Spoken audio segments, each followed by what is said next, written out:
আসসালামু আলাইকুম। আজকে আপনাদের দেখাবো যে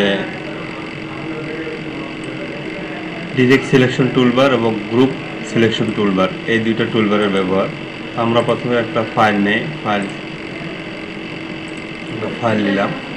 তো আমি এখানে রেক্টেঙ্গেলে কিছু ডিজাইন করে নিলাম।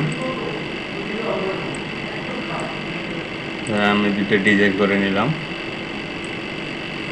একটা কালার চেঞ্জ করে দিই।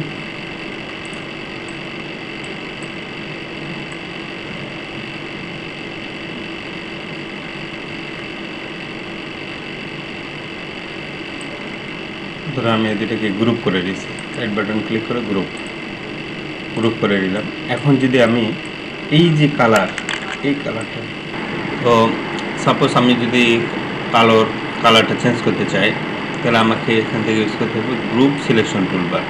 দেখেন এখান থেকে আমি চাইলে এখন এইটা কালার চেঞ্জ করে দিতে পারবো, এটা মুভ করতে পারবো, কালার আমি চেঞ্জ করতে পারবো।